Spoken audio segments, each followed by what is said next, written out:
Hey everybody, welcome to Becoming the Brand. I'm Mike Arboit, your host for today, and Becoming the Brand is a show where we interview specialists of their industries, and today we have a man who has worn many hats in the music industry. His name is Kevin Williams from Sessionwire.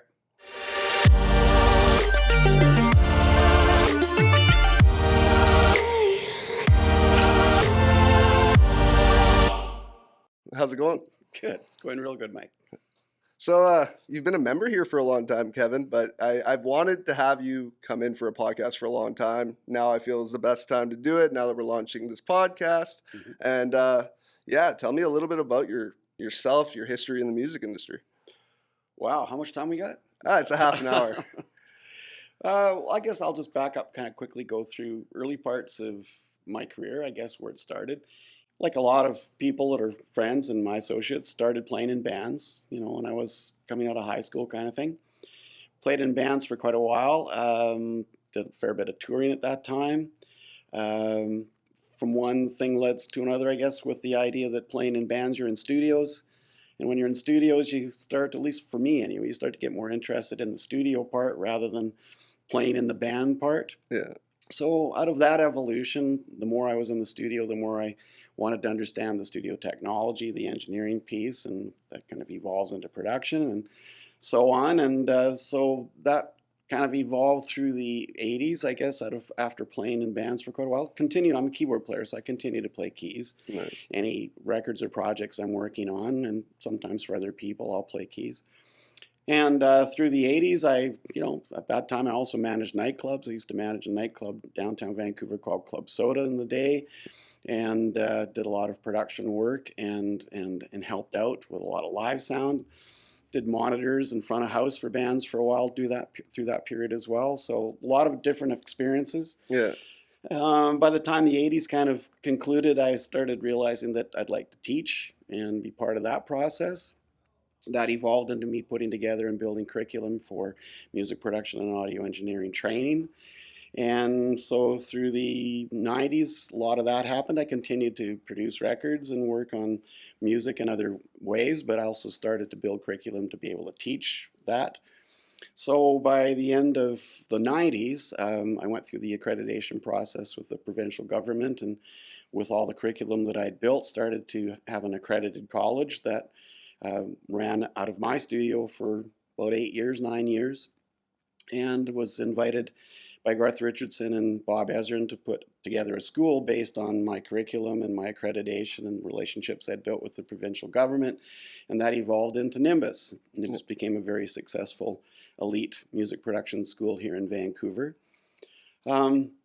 And again, through all this time, I'm making records, and I'm still doing a lot of studio work and occasionally playing, not playing live. Yeah. Although in 2014, I went out it was a lot of fun, went out for it with a Bon Jovi tribute band for about a year. And so continued to do studio stuff, but I could go out and play shows, and that was amazing after not playing since the early 80s. And then Robin, my Sessionwire partner, and I, 2015-ish, somewhere in there, he'd had this vision for what Sessionwire is, this remote collaborative technology that would be essentially the next best thing to being in a recording studio, except you wouldn't have to be in the studio. It could be anywhere in the world. And we saw where the music industry was going, in the sense that, last 15, 20 years with downloading and the industry coming apart, really, that the music industry doesn't have a lot of resources and money left to fly people around to studios and put them up in hotels. And that was all kind of coming unglued. So the idea with Sessionwire was, well, what do you do when you can't do that anymore? There's no money to support that. So that's where it was born out of that idea. And it's Robin's idea, but it was born out of that idea from him. And so we incorporated the company Sessionwire in 2015, October, I think, 2015. And we had our first MVP, like an actual working product of what it would do, very basic, but working by summer of 2016. Took us about another year and a half to get it to a point where we could actually launch it. So website's live and you could actually have access to it. That was summer 2018, I think. And then from that, it evolved into Us, this last summer, version 1, which we called it, our legacy version, we archived, and we took the version 2 live in summer of July last year. And that's the current version that we're using now. We have version 3 coming out probably in about 2 months. So, tried to leave enough room for a lot of evolution in that, but that's kind of, where I've been and where I've come from. So obviously you've been in the industry for a while. You've seen the changes. When did you take your passion and actually make money in it and make it a career?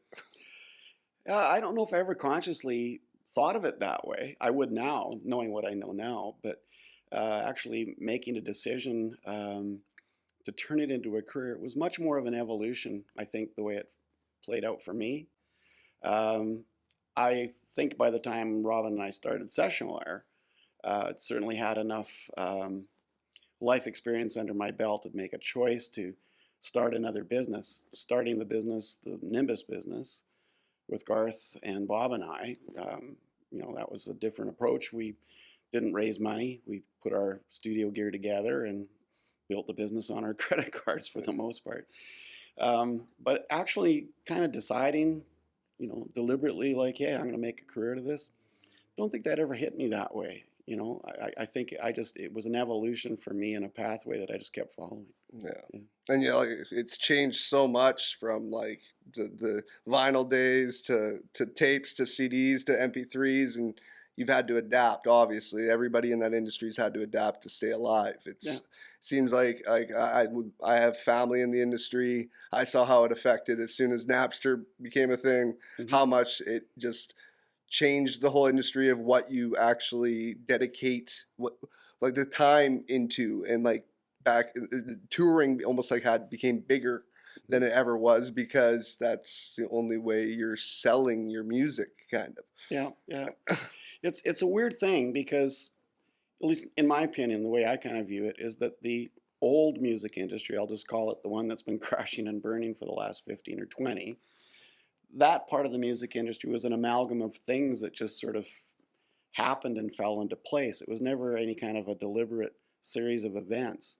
It was an evolution through, very early days of radio and recording equipment and basic recording equipment that evolved into multi-track, and the audio engineers evolved to being into A&R people that represented the record labels, would hang out to make sure the band didn't mess around too much and got work done, and those guys kind of evolved because they were musical into the producers to some degree. There was a whole evolution of those roles, and then the recording equipment, like you said, started out with just mono, then stereo, then 4-track, then 8-track, then 16-track, 24-track, 32-track analog, and for a brief period of time, 24 and 48-track open reel digital, and then sometime in and around there with a company actually from Vancouver, Creation Technologies, that evolved into the radar. Then equipment moved from moving tape as media to disc-based and computer-based, and that's kind of been that way ever since.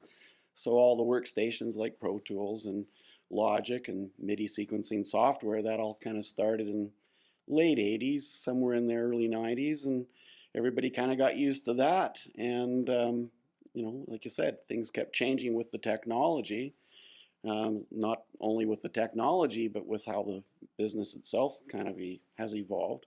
I think the old music industry is waiting for a new music industry that hasn't really happened yet. It's still morphing into something we'll call the new music industry. So that, don't know when that will happen, or maybe it won't happen. I don't know. Certainly the pandemic threw a curve at everybody. Yeah, everything's. It seems like any time you have you move in a certain direction, by the time you get it solidified, there's something. It's changed again. Yeah. So it's just a ever-changing industry. And then you got I went to school for music production, music theory, just music business, and what they really drove into the students' brains. I went to Langara, but they really drove it into our brains that it's a do-it-yourself industry now. If you want to make any money in it, it's not the old sign with a major. And if you do your history, check signing with a major, it was never really a great thing to do.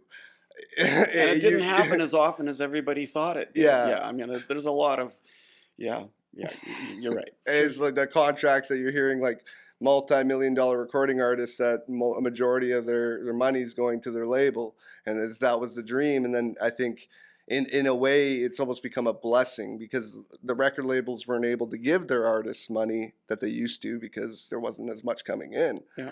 So these artists are like, okay, now I'm a man of many hats or a woman of many hats. I have to really learn how to either have a good tight base around me of people that are willing to work with one another, or I'm doing the production, I'm doing the engineering, I'm doing songwriting, I'm doing it myself. But it's kind of created a new entrepreneur, like a lifestyle for musicians that they already kind of had.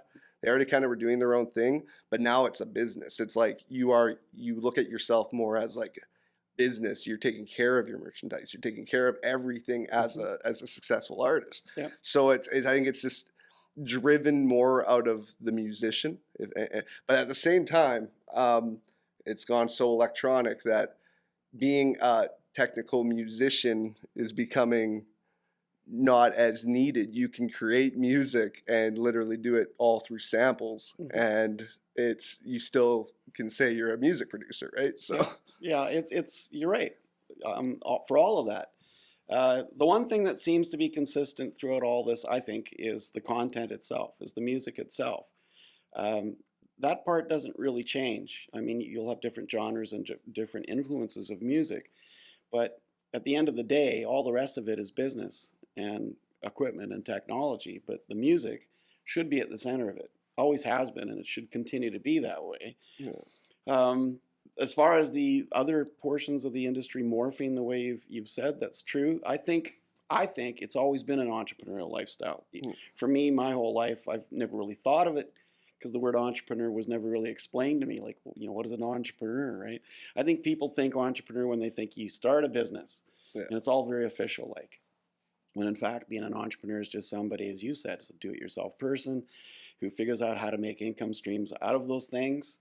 And yeah, nowadays you have to wear every hat, and it's good. It's good and it's bad, in my opinion, in the sense that you went through training. I put together 2 music production schools I was very proud of.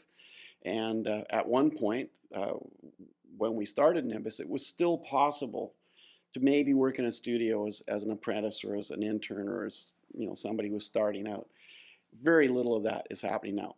Even then, there wasn't a lot of it happening, so you really had to work your butt off to be able to have some opportunity, but it's not like that anymore either. So the downside, I think, of that, in my opinion, is that to be trained properly to be an audio engineer and a music producer is years of commitment. It doesn't happen quickly. There's a lot of dedication and a lot of, like, I guess the easiest way to explain it is, yes, you can go find something on YouTube that will tell you how to do something, and that's very convenient, and it's good. But it's not the same thing. If you want to have ear training such that you can have a really good sense of frequency response, bandwidth, loudness, all of that, that takes a lot of practice. Hearing distortion, it takes a lot of practice, even knowing what distortion is conceptually. Writing music takes practice. Writing music in any style takes practice. It's true, though, you're right. You can not be a musician and put together samples or put together music in a sequence in a step mode and basically slow motion, and that's great. That's all. There's nothing wrong with that.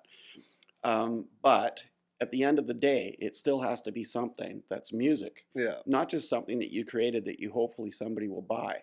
If you're putting your music together for the sole purpose of, I'm going to make money off of it, I hope you do, by the way.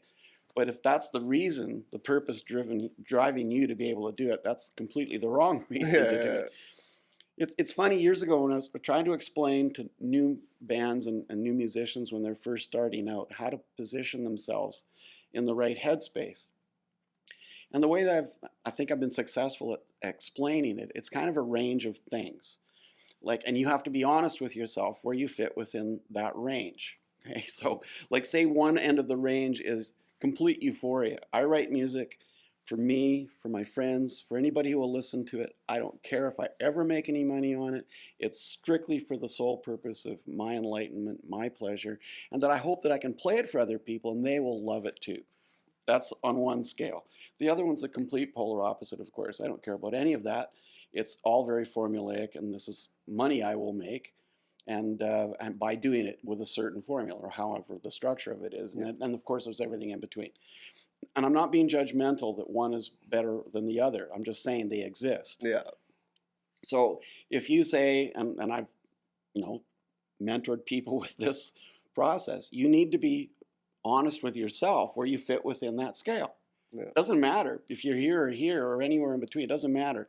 But if you think you're over here somewhere, but really when you're truthful to yourself, there's a lot more of this side happening. Yeah. It's not going to work because you're not doing it for the right reasons. You need to be truthful to yourself. It's just true of you. Your whole life should be that way. Yeah. So if you get stuck in that, then and you're not being truthful, then you're not probably going to find the right mechanisms or process to be able to write the kind of music you should be writing, because you're conflicted between two different ways of doing it. Yeah. So I think people who get it, they're very honest with themselves. And songwriting, just to touch on that very quickly, songwriting is an art form that takes an awful lot of effort and practice. Doesn't matter what genre you're in. Some are easier maybe than others. But traditionally speaking, the craft takes a lot of effort and a lot of practice. And one of the biggest things you should do is just volume. Just create as much as you can, because you're learning each time you write a song. You move on, write another, move on, write another. You're learning. Yeah. Here's another range. I'll just tell you that's kind of a cool one that ties into that. Here's another range. You have songwriters that on one extreme have written a song, and the song has to be so perfect they can't let it go, because it has to be perfect. Because once they let it go, then other people will be listening to it and judging it and so on and so on. So they don't create much volume or content. The other extreme is they create hundreds and hundreds of pieces and bits of things. None of it's contagious enough to put together and use for anything. You can't really say it's a song. Lots of ideas. And they think that maybe a producer will help them to the discipline to be able to put those things together. And of course, there's everything in between. Yeah. The successful songwriters have this ability to write, finish, move on. Write, finish, move on. Write, finish, move on. And as they're doing so, they're getting better and better at the craft. Yeah. And they'll look back at maybe some of their first songs and go, but I was learning then. And they'll get, as they get farther into their writing experience, then of course, they're learning more and they're being able to present it better. Yeah. And honestly, if you're going to be a successful songwriter, you need a lot of songs. Yeah, that ties into business, really any business, and it actually, there's a lot of motivational speakers and just people that run their own businesses that say, put out stuff, put out content. Mm-hmm. It doesn't matter if it's perfect or not. Just keep on promoting your content, putting it out there. Yes, you're going to look back at your old stuff and it's going to drive you crazy, but just don't look back and just go forward. And you're going to, that's pretty much business. You gotta think forward momentum at all times. Right. So I think it just all kind of ties together. There's a lot of people when I went to college for it too, you have that mix, exactly like you said, the people that want to get into it for the money reasons. Mm-hmm. And there's the people that do it because they love making music and now they want to sprucing up their craft and they learn it even more so and take it and possibly make money with it. But that's not what's driving them to do it. It's like how I was a pro wrestler making hot dog money on the weekends. I wasn't doing it because the money. It was because I loved doing it. Yeah. And that's I think where you got to start off at. There's not many people out there unless you already have a following with something that can just be yeah, I'm going to start off in the music industry and just be rich. That's why I'm doing it. It's really not a thing. When I was enrolling students into my own program and for a short period of time at Nimbus, and I would be sitting with, potential, students that would enroll with their, say, a parent possibly. That has always been a problem with music production schools where, in my opinion, where they're presenting it you can learn all this stuff and you can be in a big studio and there's a little too much smoke and mirrors there. It's not the reality of what it's really going to be like. I always try to do the opposite. Just be very, very upfront and brutally honest of how hard it's going to be, Yeah. and almost try to talk the student out of applying, unless you really think you've got the right stuff, whatever it takes, the commitment, discipline to be able to follow through. Because if not, and if you think it's going to be all about sitting around a big console and famous people and hanging out, I said, if you even have one iota of that, you're sadly mistaken. It'll never happen the way it may happen for you in your career at some point. Those things happen, but if that's what's driving you to want to do it, completely the wrong reason. Yeah, sure. Everybody has big dreams, but it's like you have to put in the work, and like when I went to school for music, you guys hadn't opened it. You actually opened, I think, literally the next year. It was like and 2009 somewhere in there. Yeah, it was 2007, 2008. I went to school for it. So like I know the people that were connected with that school, and I just know like anybody who I have that come in here, looking at our facility, that's a musician. I'd say at least 80% of them, when you ask them where they went, that's where they went, was Nimbus. So like, I know you're not with them anymore, but like when you were building that up, was it because Vancouver has such a rich history in music, but they didn't really have like that Berkeley, or like it's like that? Well, there might have been an element of that. Certainly there was for Garth and Bob, because Garth's dad was very instrumental in Fanshawe back in the day, and Fanshaw's an elite school without a doubt, their music production program. I think Garth wanted to be able to follow in his father's footsteps to do that, so there definitely was an element of that.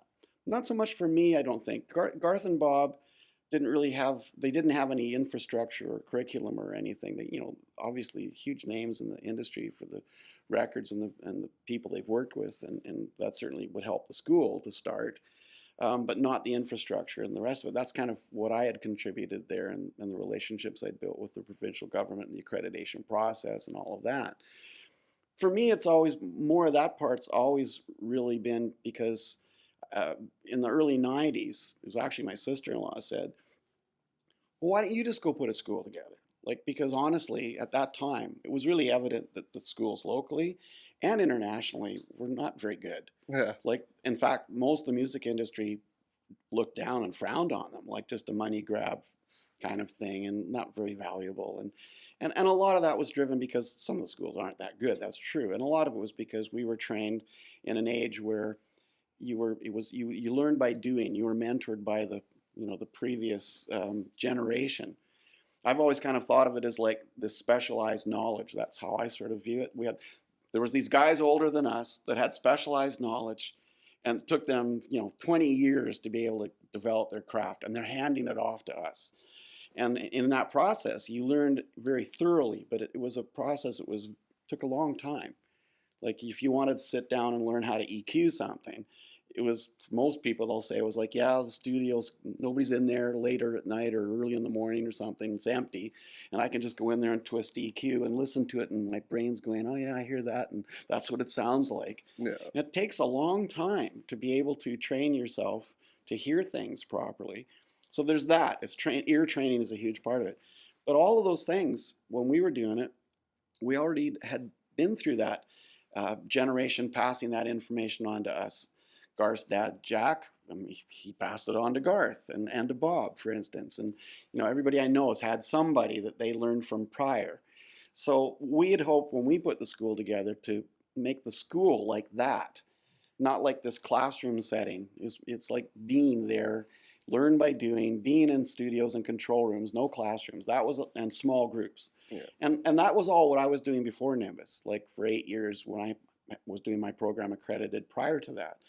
And I think that still is valid today, by the way. Yeah. The industry's changed a lot. The equipment's changed a lot. You're not going to go to a music production school and get a job because you went to a music production school. That was always one I tried to dispel with people enrolling right away was, if you think you're going to get this piece of paper and show it to somebody and they're going to get a job, get over that one right away, because that's not going to happen, right? One of my teachers actually said that to our class.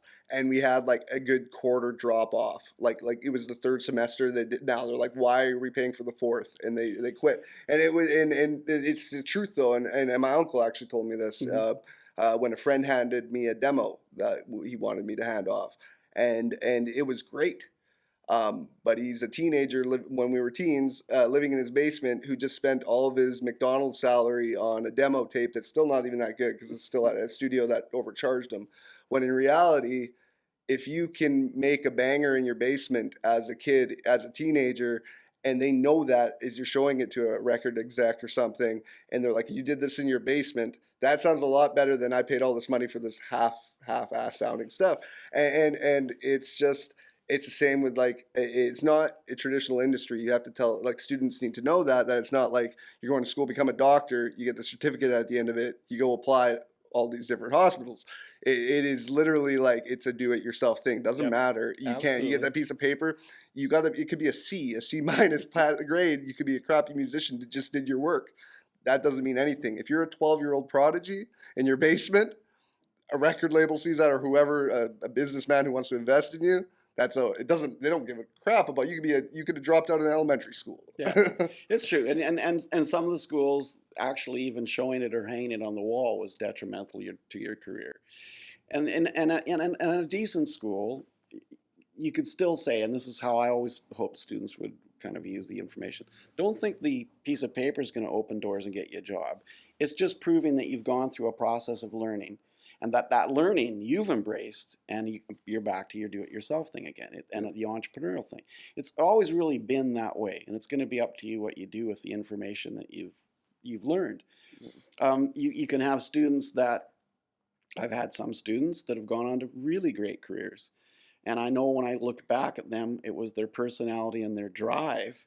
And they were like sponges. If you'd let them sleep on the floor, so they didn't have to go home, so they could stay in the studio and work on stuff to learn, they would. So you know they're going to have the best possible chance at it.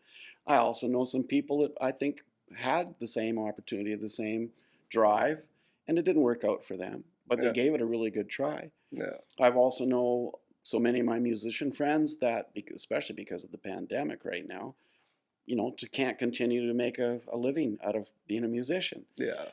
Obviously, the pandemic, exacerbated that in a really dramatic way. Yeah. But even before that, I think it was still very difficult. People in my generation have forgotten that the music is a commodity.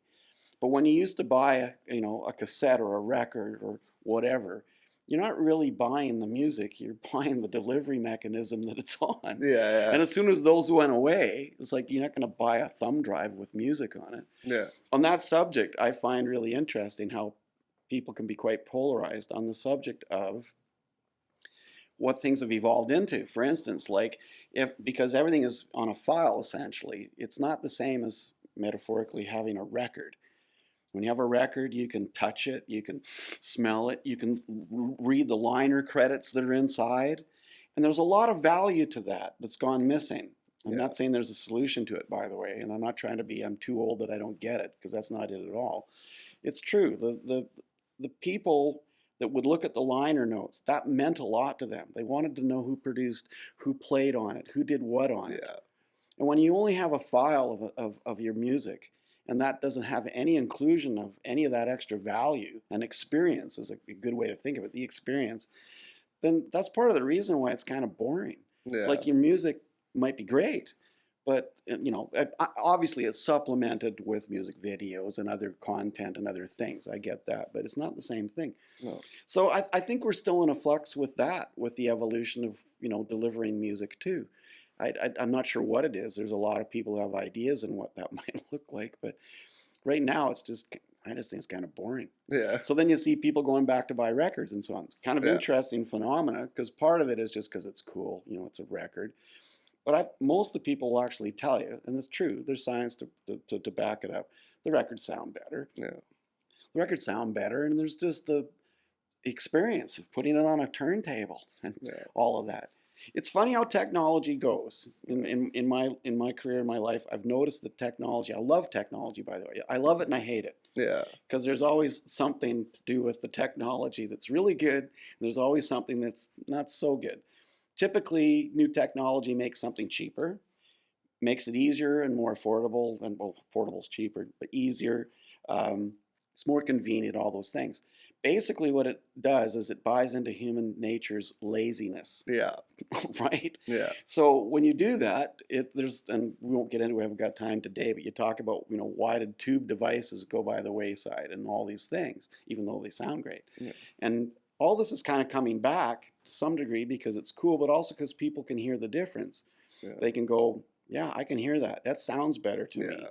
And I get encouraged by that because I think the experience of people in the music is multifaceted. If you go to a Long McQuaid and you want to buy some equipment, you don't buy it because you really need the equipment. Yeah. It's because when you get that guitar or that keyboard and you get to play it and touch it and smell it and everything, Yeah. you're going, it's the experience. Like Yeah. I buy it because it's the experience. Yeah.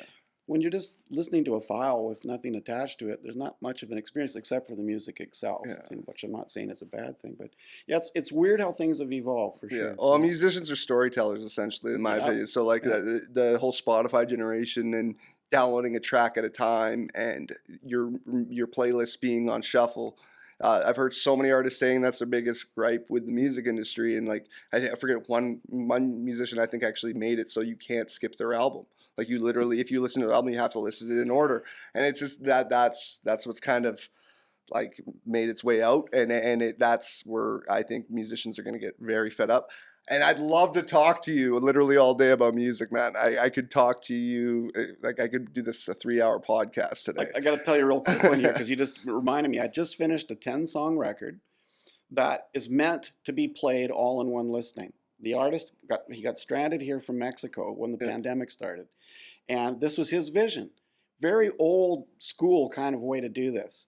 You can pull singles out of the record, but essentially it's 10 songs he wrote while he was here that all have transitional sound effects that join the songs together, and it's 52 minutes long, and you're supposed to sit down and listen to it just not distracted, because it's one long story of his time leaving Mexico and coming to Vancouver and going back. Yeah. So in the process of that, like that, I had to pull that off, which wasn't easy. Plus, it was in Spanish. It is in Spanish. Yeah. So added degree of difficulty because it's in Spanish. But it's exactly like that. It's the most artistic, cool thing I've heard for ages. The record is called El Viage. The artist is called Eder Lobo. And he's in the process of releasing it in Mexico as we speak. But it's totally cool. Yeah. And it's so artistic, and it came from that place you're describing, right? I've played it for an amazing group of people because of my Sessionwire connections and people that I onboard onto Sessionwire. There's a lot of people that in fact, about 30-40% of that record I did remotely. Susanna Williams did all the background vocals up in Gibson's. Paul Pesco did guitar solos from New York. It was so much fun to work remotely on it, right? But Pete Escovedo, this is the Escovedo family with Sheila E's, Pete's sister. I sent it to him, and he had to listen to it. And I just told him the story. It's supposed to be listened to one long listening. This is the whole concept of it. And he came back, amazing drum production. That drummer's phenomenal. And he says, what a cool thing. He says, not something you'll see much happening in L.A., LOL, right? But he really loved it because it's like, that's how records used to be made, like interesting and artistic and not just a bunch of singles kind of thing. But anyway, it's funny when you said that. That kind of reminded me of that whole thing. It's just that's how I look at it, and I think every album I listened to growing up was a story. Yeah. So but Kevin, I want people to know more about Sessionwire. So like, where could they find more about Sessionwire? Because it's we haven't really got a chance to talk about it. We don't really have time today. Yeah. But We can come back it's sometime. revolutionary. Yeah, definitely. I love talking to you. Music is like a love of mine, and I finally am kind of using it for like a career path in like a little like cluster where I'm being able to do it for not just for fun. Yeah. Which is nice. But I could talk about this all day. Yeah. So I really appreciate it. Tell us where people can find Sessionwire. If you go to www.sessionwire.com, you can create a free account. It's called a creator account. There is a paid account, which is the next plan up called Artist. We have a plan called Producer, which is coming. That's the next major release. So we have plans coming with more features and more things, which are pretty cool. I won't get into today. But if you go there, just start with a creator plan. It's free. Get yourself going. It allows you. It's basically use it like Zoom, and except you can also save all your connections. You can send files. You can do all sorts of things. You don't have the high quality audio stream isn't part of the free plan. But if you have a friend who has a paid plan, they could connect with you, and the features, the paid features, are grandfathered for the duration of the call. That's awesome. So it's really easy to get, and it's super easy to set up. It's basically uses plugins. The system identifies what equipment you got connected. For the most part, you just use it, and it's like Zoom, and it works. Except studio quality audio going back and forth, connects all your workstations together, any combination. That's amazing. It really is. It's the future of how remote collaborative technology is going to be for all of us, for sure. That's so cool, Kevin. You've talked to me. We've known each other a couple of years now, and when you first told me about it, it's revolutionary. So yeah, I'd love to talk to you more in the future. Thank you so much for joining us today. Yeah, my pleasure. My pleasure. Anytime. Cool, man. Yeah. Well, thank you guys too. This has been another episode of Becoming the Brand with my guest today, Kevin Williams from Sessionwire. Thank you.